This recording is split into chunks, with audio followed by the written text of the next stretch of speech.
The Southern Sea has always been a place of mystery, where the horizon melts into endless water and storms appear without warning. Sailors whisper of a queen who rules these waters, not a queen who sits on a throne of marble, but one who rises from the waves, crowned with sea foam and eyes that mirror the depths. They say she is beautiful beyond imagination, yet her smile hides the promise of death. Kings have vanished, entire fleets swallowed, and coastal villages tell tales of ships found shattered on reefs, their crews missing, their captains' last cries carried away by the wind.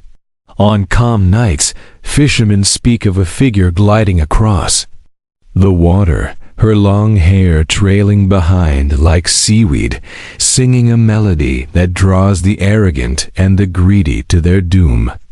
No storm, no sailor error, no earthly misfortune, only her judgment decides who lives and who drowns. Her name is whispered cautiously, for to speak it carelessly is to invite her gaze. She is not just a spirit of the ocean. She is a force, a reminder that even kings are mortal, and the sea answers to no crown but her own. Tonight, the wind rises along the southern coast. Waves crash higher than normal, and the moon glints off the water in strange patterns. Somewhere in the darkness, she watches, waiting, testing. For centuries, the Southern Sea has hidden her secrets, her wrath, and her beauty. But tonight, we begin to trace her story from the mortal queen who became legend, to the king she drowned, and the warnings her myth still carries for those who dare sail too far. Stay close, because the waters are deep, and the queen of the king of the Tay. Southern Sea does not forget. Before she became a figure of terror, the queen of the Southern Sea was mortal, a princess born on a remote island in the vast southern waters. The people of her island called her Amara, a name meaning eternal, though few could imagine how the ocean would fulfill that prophecy. Amara grew up surrounded by the roar of waves and the cries of seabirds, her life intertwined with the sea from the very beginning. Her father, the island's king, ruled with a cautious hand. Trade ships came sporadically, and fishermen brought tales of strange storms and monstrous fish. But Amara was drawn not to court politics or her father's rules, but to the horizon. She would spend hours on the cliffs, staring at the distant waters, listening to the wind as if it whispered secrets meant only for her. Locals say that even as a girl, she had a presence that unsettled people, an air of knowing, of seeing things others could not. As Amara grew, her beauty became the talk of the southern waters. Not just her face, pale and luminous in the sun, or her hair, dark as the night sea, but the strange allure she carried. Sailors claimed that when she walked along the beach at dawn, the waves seemed to bend toward her feet. Birds circled and called in patterns no natural rhythm dictated. Even the old shamans of the island, men and women who had long predicted the moods of the ocean, whispered among themselves, saying she was chosen by the sea. Chosen for what? No one could say, though the elders did warn the king that her path might not follow the ordinary rhythms of life. The first turning point came when she was 16. A fleet of foreign traders arrived in the harbor, led by a young and ambitious king from a distant land. He was enchanted by tales of Amara's beauty, and when he saw her, he was enthralled. The king offered gifts, gold, spices, rare silks, wealth beyond imagination. He asked for her hand in marriage, promising alliance, protection, and power. To the ordinary princess, such a proposal might have seemed flattering, even wise. But Amara felt no attraction to the young monarch. Instead, she saw in him the arrogance of kings who believed that land, sea, and people could bend to their will. She refused him outright, politely at first, then with firmness as his persistence became obsession. The king did not take rejection lightly. Within days, he began to make threats. Ships anchored near the island suddenly vanished. Storms struck when no weather should have been brewing. The villagers grew fearful, not of the foreign king, but of what seemed to follow Amara wherever she went. At night, strange lights danced on the water. Fishermen reported hearing singing, a voice both sweet and terrifying, rising from the waves. Some claimed it was Amara herself, though no one dared ask her. It was during one of these storms that the event which sealed her transformation occurred. The king's fleet attempted to sail to the island despite warnings of rough seas. Amara, standing on the cliffs, felt the ocean stir beneath her. The waves rose unnaturally high, and the wind tore sails from masts. Ships were smashed against rocks. Men drowned, screaming, while the sea seemed to embrace them in a cold, deliberate grip. When the storm ended, not a single vessel remained intact. The king himself was nowhere to be found, his crown sinking into the abyss. Islanders whispered that the sea had chosen its queen that night, that Amara had not merely watched the storm, but had become part of it. From that moment, she was no longer merely Amara, daughter of a king. She was something else, a guardian of the southern waters, a force the ocean had claimed. Her eyes, once dark and human, were said to reflect the depths of the sea itself, shifting with storm and tide. Her hair moved as though alive, floating even in still air. The villagers who had loved her as a child now treated her with awe and fear. She walked the beaches silently, speaking only when necessary, and the sea obeyed her in ways that humans could barely comprehend. Legends began to spread beyond her island. Ships that ventured too far into the southern waters often disappeared. Some returned, their crews mad, babbling about a queen who emerged from the waves, beautiful but merciless. Others spoke of being lured by singing, only to find themselves caught in whirlpools that dragged them down into unseen depths. The queen's name became synonymous with caution. To sail the southern waters without her favor was to invite death. Yet, the stories that reached distant lands often misunderstood her nature. She was not mindless in her wrath. She punished arrogance, greed, and cruelty. Kings who treated their subjects poorly, captains who sought to dominate the seas, traders who plundered without respect, these were her targets. Common fishermen, merchants, and villagers who acted honorably were untouched. Some were even aided, guided through storms by a distant voice, or helped to find safe harbors when tempests struck without warning. Her justice was selective, deliberate, almost surgical in its precision. Over decades, the queen's legend grew, shaped by survivors' tales and sailors' logs. She became both a warning and a myth, appearing differently depending on who told the story. To some, she was an enchantress, seductive and deadly. To others, she was a spectral guardian, ensuring balance in a world dominated by men who believed power was their birthright. And yet, the truth was far more complex. She did not crave blood for its own sake. She craved respect for the sea and for life. Those who failed to honor the waters, who treated it as a mere highway for their ambitions, could not escape her judgment. Her influence reached beyond the waters. Coastal villages learned to live in harmony with tides and currents. planting trees along shores to prevent erosion, respecting breeding grounds for fish, and paying heed to the signs of the weather. Where once kings had attempted to dominate, they now feared. Legends tell of councils of rulers who, after hearing tales of the queen, adjusted their fleet's courses, learned humility, and in rare cases, even offered tribute songs, offerings of fish, or acts of charity to honor the queen and appease her unseen gaze.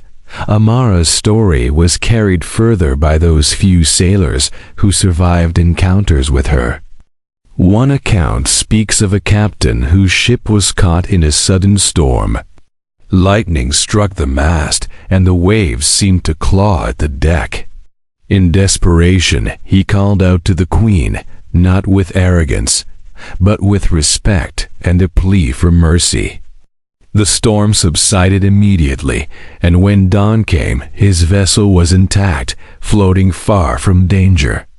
He returned to port, trembling, and swore to anyone who would listen that a presence had guided the storm, that a woman had emerged from the waves to save him. The queen's powers were not bound to storms alone. Legends claim she could command currents, summon mist to conceal ships, or draw men into illusions where they confronted visions of their own hubris. Her influence was psychological as much as physical. Sailors would become disoriented, see mirages of distant lands, or hear voices calling them away from safety. The Queen of the Southern Sea was not only a force of nature, she was a mirror of human failings, a test of courage, humility, and respect. Even as centuries passed, her legend persisted. Oral histories passed down by coastal communities kept her memory alive, blending fear with reverence. Folk songs described her hair like midnight waves, her voice as both melody and doom. Children were warned never to mock the sea or challenge its authority. The queen became part of the culture itself, a symbol of the ocean's power and the consequences of human arrogance. And though the waters remained unpredictable, the presence of the queen provided a strange reassurance. The sea was wild, yes, but governed by a force that demanded balance. The queen's story also intersected with the mortal world in other ways. Kings and rulers from distant lands sent envoys to her island, seeking her blessing for voyages, and in rare cases, offering gifts of silver or precious stones. Most were ignored. A few were spared, not out of favoritism, but because they had demonstrated some understanding of humility, some respect for the balance between man and nature. Those who failed to recognize their place, those who sought to conquer, exploit, or mock, never returned to tell their tale. The sea, and the queen within it, took its due dot. By the late years of her mortal life, Amara had changed. Her body aged, yes, but her presence became more ethereal, more inseparable from the ocean. The people say she walked into the sea one final time and did not return. Some claim she became immortal within the waves, her form visible only to those she chose to reveal herself to. The waters of the Southern Sea grew even more treacherous for those who failed to respect them, yet strangely safer for those who moved with care and reverence. Her legacy, intertwined with the ocean itself, became enduring. This is the story of Amara, the mortal princess who defied kings, embraced the ocean, and transformed into the Queen of the Southern Sea. She was not born a monster, nor was she a mindless spirit of vengeance. She was a guardian, a mirror of human pride, a reminder that the sea does not forgive arrogance. In the coming sections, we will explore the specific king she drowned, the stories of sailors who survived her wrath, and the lessons the southern waters still carry for those bold or foolish, enough to challenge them, long after Amara had claimed her place as the Queen of the Southern Sea. The tales of her wrath began to crystallize into specific event stories of kings and rulers who met their doom in the southern waters. The first among these was King Navarro, a proud and ambitious monarch from the northern lands whose arrogance knew no bounds. Navarro had conquered islands, enslaved fishermen, and plundered the southern waters for their riches, thinking the ocean was simply a highway to further his empire. But when he set his eyes on the fabled island of Amara, he believed that even the Queen of the Southern Sea could be subdued. He brought with him a fleet of 40 ships, bristling with armed men and laden with treasures to bribe the Queen into submission. The night before his fleet approached the island, the sea began to whisper warnings. Fishermen reported hearing a low, mournful song that carried on the wind, rising and falling like the tide itself. Some dismissed it as the cries of birds or the wind through the cliffs, but others knew better.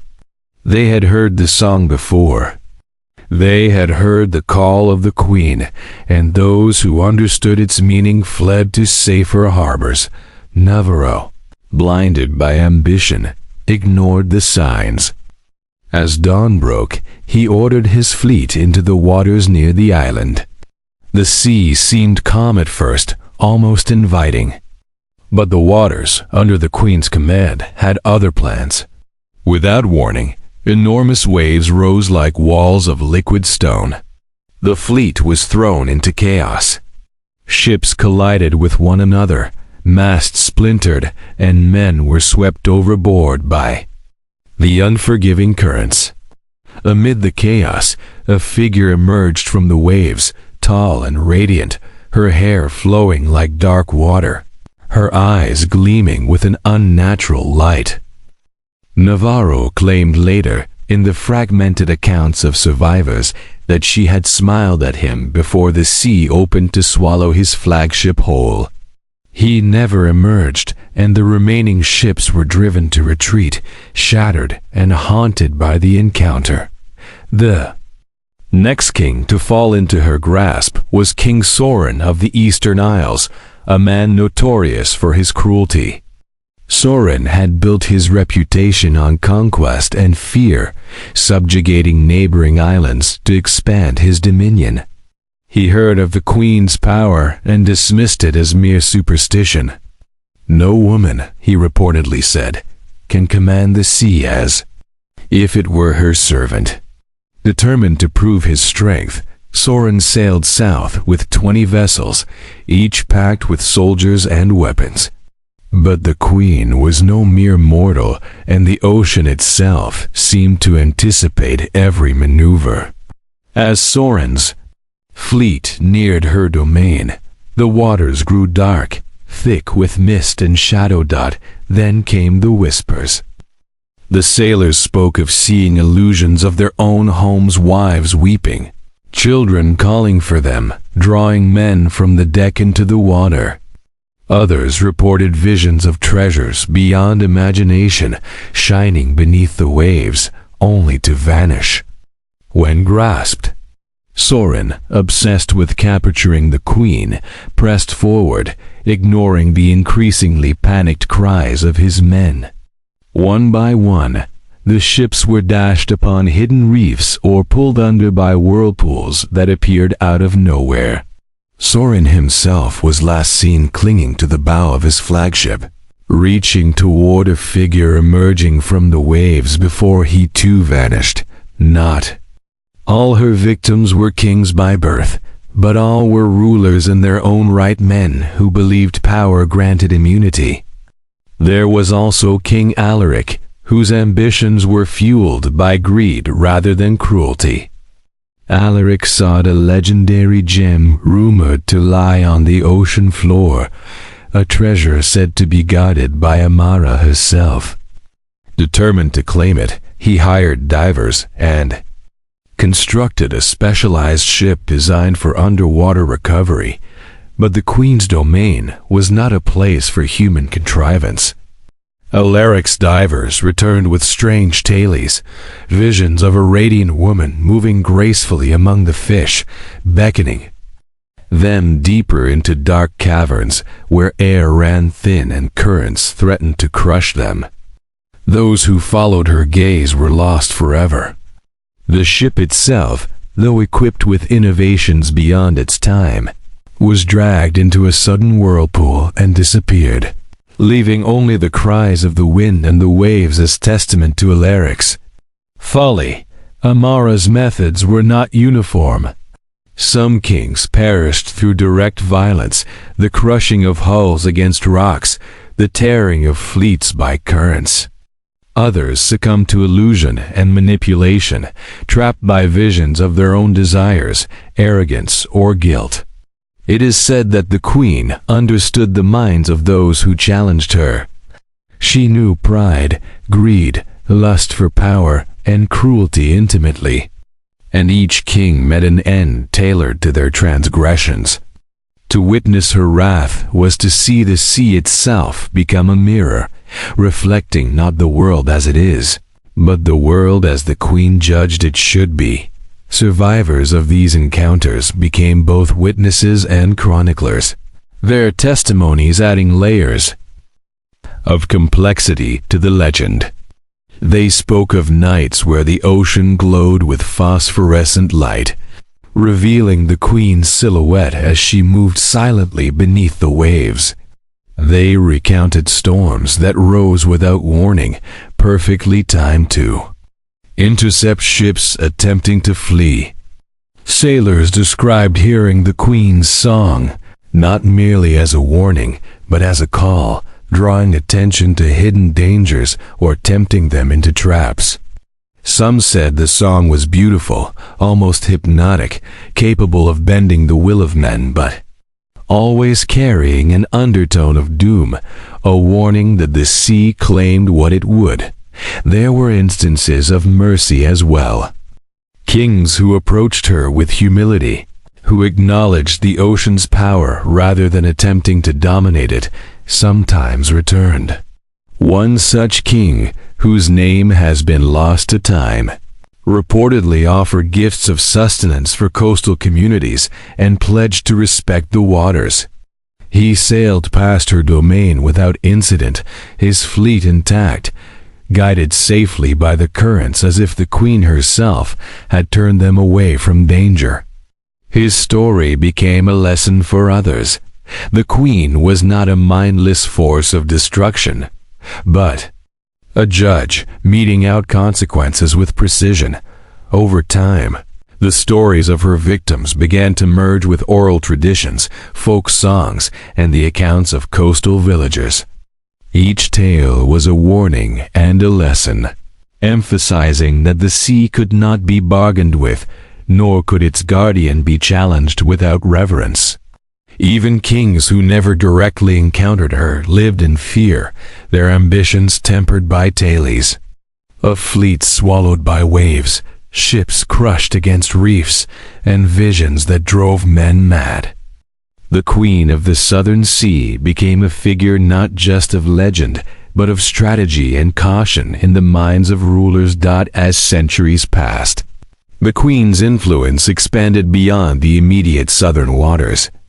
Traders traveling from distant lands carried stories of the drowned kings, embellishing the events with each retelling. Paintings and carvings depicted a woman rising from the sea, surrounded by whirlpools, holding the remnants of shattered ships. Sailors' journals recorded encounters with her spectral form, each account unique but sharing common threads: beauty intertwined with terror, power entwined with judgment. Her legend became a tool, a way to teach respect for forces beyond human control. Amidst the tales of kings and fleets lost, certain patterns emerge. Kings who acted with arrogance, who dismissed warnings, or who sought personal gain at the expense of others, invariably met their end. Those who approached with humility or respect sometimes survived, guided safely through storms or emerging from whirlpools unharmed. The queen's actions were deliberate, calculated, and imbued with a sense of justice. Her wrath was not indiscriminate, it was corrective, punitive, and educational. Interestingly, the queen's legacy also shaped maritime culture. Coastal villages learned to respect tides and currents, to honor fishing grounds, and to offer songs or small tributes before long voyages. Kings and captains began to teach their crews the old tales, instilling caution and reverence for the waters. Over time, these practices became customs, rituals woven into the daily life of those who depended on the sea for survival. They were small human ways of acknowledging the queen's power, ways to survive in a world where arrogance could mean death.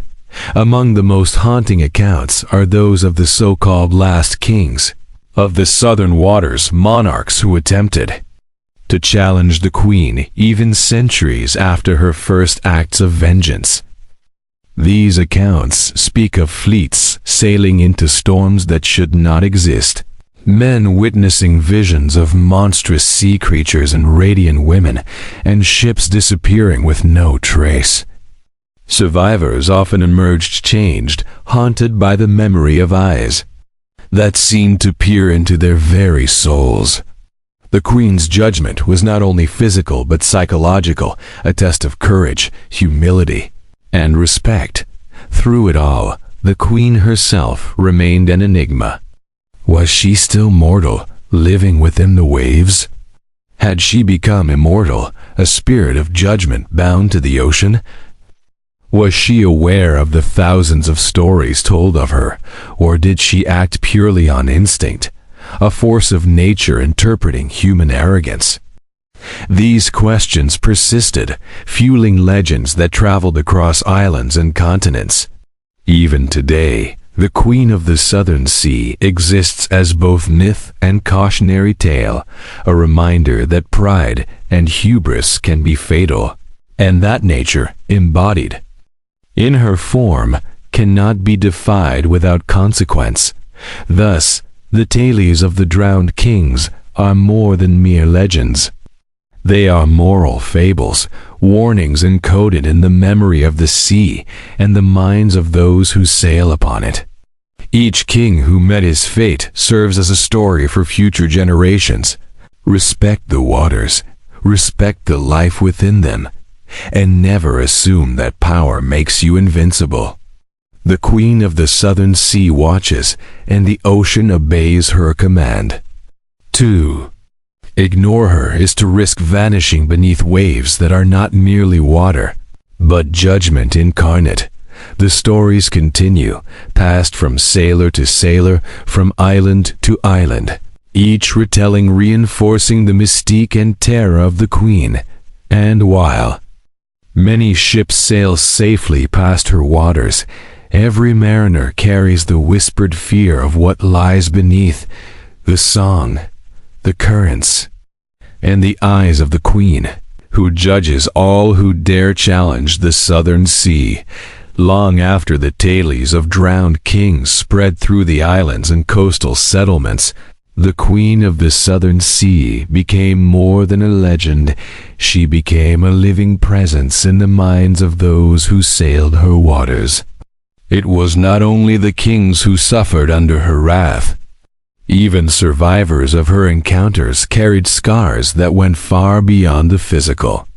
These men, once proud captains or ambitious rulers, returned with stories of visions, whispers, and illusions, so vivid that they blurred the line between reality and nightmare. Their accounts reveal a side of the Queen that was as much psychological as it was physical, a power over the mind that could ensnare the soul as surely as a whirlpool could consume a ship. One such survivor was Captain Eamon, a seasoned mariner whose fleet had narrowly escaped a sudden storm off the southern coast. Eamon's account was later recorded in the log of a fellow sailor, passed down through generations. According to him, the queen appeared not as a towering figure of wrath, but as a delicate, almost ethereal woman gliding atop the waves. Her eyes, Eamon wrote, seemed to pierce through the fabric of reality itself. She did not raise a hand, nor did she command the waves overtly. Yet the water responded to her presence, bending and twisting as if obeying an unspoken command. Eamon described seeing visions of his own home, his family waiting for him in quiet expectation, only to dissolve suddenly into drowning men and shattered ships. It was as though the queen had the ability to make him confront his deepest fears and desires, all while the ocean conspired silently around him. Another sailor, Leora, a young woman navigating her first voyage to the southern trade routes, recounted a terrifying encounter that left her trembling for weeks. Her vessel had entered a dense fog that seemed unnatural, impenetrable, and alive. Shapes moved within the mist, figures of men she recognized from towns she had visited, calling out for help, beckoning her toward the edge of the deck. She later realized that the queen had conjured these illusions from her memories, testing her courage and resolve. Only by turning her back to the phantoms and steering true to the wind did Leora survive. Yet she confessed that even months later she could still hear the faint, melodic song that had lured her near death, a reminder that the queen's power transcended physical encounters. Some survivors reported encounters far more harrowing, suggesting that the queen could manipulate not only visions but also perception of time and space. Sailor Yarek described being caught in a whirlpool that seemed to last for hours, though in reality only moments had passed. Within the vortex, he claimed to have seen entire civilizations rise and fall, waves forming mountains of ice and fire, and men transformed into sea creatures before his eyes. When he emerged, gasping and battered, he swore the queen had been watching, her gaze following him through the whirlpool, judging his reactions. These survivors were not merely lucky, they had passed trials set by an entity who understood their psyche intimately. A queen who was both ocean and oracle. The illusions created by the queen were often tailored to the character and desires of her victims. A greedy captain, obsessed with treasure, might see glimmering chests beneath the waves, only for them to vanish when grasped, leaving him dangling above a bottomless chasm. A proud king might witness armies of spectral soldiers mocking his failures, forcing him to confront the arrogance that had brought him to the southern waters. Even those who survived without physical harm often carried a psychological toll. Nightmares, hallucinations, and an unshakable sense that the sea was alive, watching and aware. Interestingly, some survivors spoke of mercy intertwined with terror. The queen was not indiscriminately cruel. She seemed to punish hubris, greed, and disrespect while sparing those who approached with humility. In one account, a small fleet led by Captain Alaric, a cautious and respectful man, entered the southern waters. Unlike the tales of kings before him, Alaric's ships encountered no storms, no illusions, and no monstrous waves. Instead, the ocean appeared calm, even welcoming. Alaric later recounted that he felt a presence guiding them safely through treacherous shoals, as if the queen herself was granting passage. The lesson was clear. The queen's wrath was selective, and those who acknowledged her power or that of the ocean could navigate her waters without meeting doom. The psychological impact on survivors was profound. Many described dreams in which the queen appeared, sometimes warning of impending storms, sometimes leading them into symbolic mazes of water and light. Villagers along the southern coast spoke of men returning from the sea changed, speaking in riddles or muttering about visions no one else could see. Some lost their sanity entirely, haunted by the queen's gaze, the whispers, or the phantoms she conjured. It became evident that even the act of surviving an encounter did not guarantee freedom from the queen's influence. Her domain extended beyond the physical, embedding itself in memory, fear, and awe. Stories of her manipulations were often passed down in layers, blending the fantastical with the real. Fishermen warned each other of the queen's illusions, describing the dangers of chasing mirages or being seduced by visions of treasure or loved ones. Rituals developed among coastal communities. Offerings of food or song before voyages, prayers for safe passage, and ceremonies honoring the queen's judgment. These customs were both practical and spiritual, ensuring that those who ventured into the southern waters carried respect, humility, and awareness. In essence, the survivors' experiences became part of a cultural code, a living testament to the queen's power. Some accounts suggest that the queen's illusions served not only to punish, but also to teach. Survivors often spoke of learning truths about themselves through her trials, facing fears they had long ignored, confronting ambitions that had driven them to arrogance, or realizing the harm they had caused others in pursuit of power. The queen's tests were thus both external and internal, a dual challenge of navigating treacherous waters while confronting the self. This psychological dimension elevated her beyond mere myth. She became a figure of moral and spiritual authority, enforcing respect for nature and human limits. Even centuries later, the stories of survivors informed navigational practices and maritime culture. Captains trained their crews to interpret unusual currents, fog patterns, and changes in wave behavior as possible signs of the queen's influence.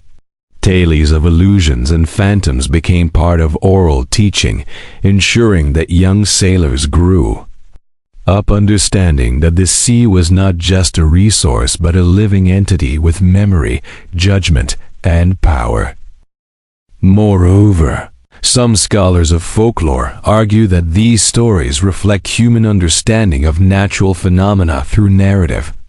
Whirlpools, sudden storms, and deceptive tides were explained as the queen's will, turning dangerous events into moral lessons and psychological tests. By personifying the sea as a conscious, sentient being, coastal communities embedded practical knowledge into memorable and compelling stories, ensuring survival while preserving the mystique of the queen. Survivors also described moments of breathtaking beauty amidst terror. The queen could appear luminous under moonlight, her hair flowing like ink through silver water, commanding waves with subtle gestures. Whales and schools of fish would respond to her presence, forming patterns that mesmerized those who witnessed them. Even as she punished hubris, she revealed the ocean's majesty, reminding men that its power was not simply destructive, but also wondrous, eternal, and sublime.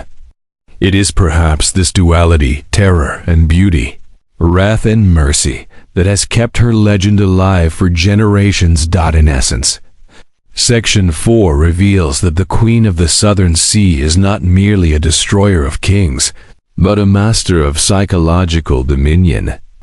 Her power lies in the ability to manipulate perception, craft illusions, and test the very character of those who venture into her domain. Survivors' stories, filled with hallucinations, visions, and moral lessons, testify to the depth of her authority over both the mind and the sea.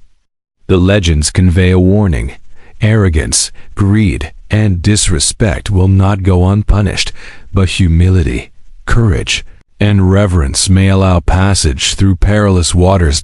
Even today, the Queen's influence persists.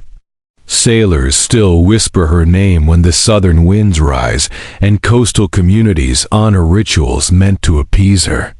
The illusions, the whispers, and the song continue to echo through generations, shaping human understanding of the oceans. Mysteries. For the Queen of the Southern Sea is more than a myth. She is a living force, an enduring test, and a reminder that the line between survival and doom is determined not just by skill, but by respect, courage, and the ability to confront the deepest truths of oneself. As the centuries passed, the Queen of the Southern Sea became more than a figure of myth. She evolved into a symbol of the ocean itself, beautiful, merciless, mysterious, and eternal. Coastal villages, once terrified of the fates of kings and captains, began to weave her story into the very fabric of their daily lives. Blending superstition with practical wisdom, mothers would warn children to respect the tides and the wind. Invoking her name as a cautionary force, the Queen watches. Be humble, or she will claim you. Fishermen offered nightly prayers and small tokens to the waves, hoping to secure favor and safe passage. Even kings, learning from the misfortunes of their predecessors, would send ships with offerings when venturing into the southern waters, acknowledging that the Queen's influence was a force no mortal could control. Her legacy was not merely rooted in fear. Stories of her mercy, selectively bestowed upon the humble and respectful, became lessons in ethics and morality. Sailors spoke of surviving her trials, returning wiser and more conscientious in their dealings with both the sea and one another. These narratives reinforced a cultural understanding. Arrogance, greed, and recklessness could provoke calamity, while respect, courage, and humility offered protection. The Queen's legend, therefore, functioned as both warning and guidance, a spiritual compass as much as a supernatural caution. Across generations, her tale was passed down orally and later recorded in coastal chronicles, sailors' logs, and even in songs and ballads. Each retelling emphasized different aspects of her power. Some recounted the monstrous storms she could summon. Others focused on the phantoms and illusions she used to test character. And yet others highlighted the beauty and majesty of her presence beneath moonlight or sunlight. The multiplicity of these stories reflected the Queen's multifaceted nature, at once destroyer, teacher, and guardian of the southern seas. The Queen's influence extended beyond the ocean. Artisans sculpted figures representing her flowing hair and commanding presence, often as part of shrines or coastal markers. Painters captured her luminescent form, blending human grace with the ever-changing sea. Music echoed her songlong, haunting melodies intended to mimic the call that lured sailors or warned them of impending danger. These creative expressions immortalized her presence, embedding the Queen not only in stories, but also in cultural memory, ensuring that her lessons survived long after individual encounters were forgotten. Intriguingly, some scholars and folklorists propose that the Queen's legend may have originated from a combination of natural phenomena and historical events. Sudden storms, rogue waves, and treacherous whirlpools could easily inspire tales of a powerful sea deity. Disappearances of ships, misfortunes of kings, and psychological trauma among survivors were woven into a narrative that provided both explanation and moral structure. By personifying the unpredictable sea as the Queen, communities could understand and navigate danger through a humanized lens, translating fear and uncertainty into memorable stories that guided behavior for generations, modern sailors still acknowledge the Queen's myth, albeit in transformed ways. Those navigating the southern waters often leave small offerings, flowers, coins, or bread cast into the waves as gestures of respect. Fishermen light lanterns at night to honor her vigilance, ensuring they do not attract her wrath. Even in contemporary literature and media, the Queen has inspired novels, documentaries, and artistic projects, all highlighting the timeless appeal of a figure who embodies nature's majesty, danger, and moral authority. Her presence reminds humanity of the limits of control and the necessity of reverence when confronting forces far greater than ourselves. Interestingly, the Queen's story continues to resonate because it reflects universal human experiences. Fear, ambition, pride, humility, and respect for forces beyond comprehension are themes as relevant today as they were centuries ago. The drowned kings and the survivors' psychological trials serve as allegories for our struggles with authority, ethics, and the unknown. By engaging with her legend, communities confront these existential challenges, externalizing danger and moral testing into a vivid, enduring narrative. The Queen, therefore, is not merely a mythic figure, but a mirror for human nature, reflecting both our strengths and vulnerabilities. Anthropologists studying coastal cultures have noted that the Queen's tale helped shape not only behavior but social structures. Communities recognized the importance of cooperation, humility, and caution in maritime ventures. Leaders learned to respect environmental limits and to value the knowledge of experienced sailors.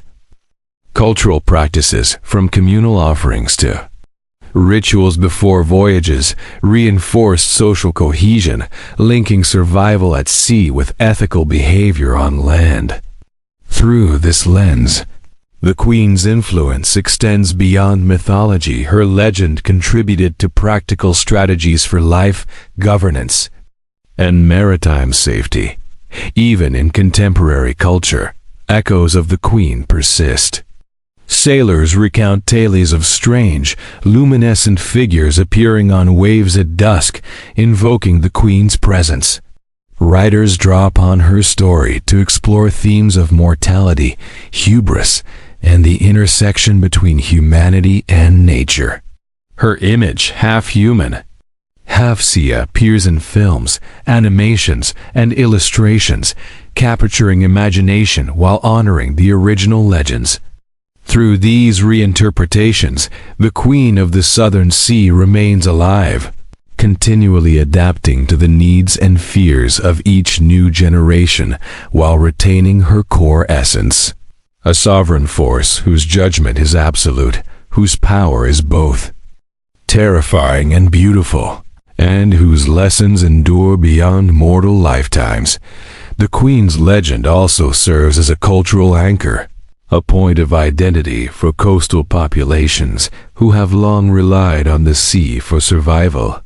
Festivals celebrate her influence, recounting her tales through dance, music, and storytelling. Young people learn from these narratives, understanding that the ocean is not merely a backdrop for commerce or travel, but a living entity demanding respect. In these celebrations, the Queen is both feared and revered, a duality that mirrors the human experience with the natural world, a constant negotiation between awe, caution, and understanding that, as time progresses, some modern interpretations seek to demystify her legend, attributing her power to natural phenomena, psychological trauma, and historical accidents. Yet even in these rational analyses, the core of the story remains compelling. A figure who tests human ambition, punishes hubris, and rewards humility, while embodying the sublime majesty of the sea. Rational or not, the Queen's narrative continues to captivate because it addresses fundamental truths about human existence, the interplay between fear and respect, power and morality, life and death. Ultimately, the Queen of the Southern Sea is more than a cautionary tale of drowned kings. She is a living symbol of the ocean's authority, a teacher of human virtues, and a cultural touchstone whose presence persists across generations. Her legacy endures in the rituals, stories, songs, and art of those who dwell along her waters, and in the enduring fascination of those who encounter her myth from afar. She reminds us that the sea is not a passive resource but a conscious force, and that survival, respect, and understanding are inseparable from the natural world's power.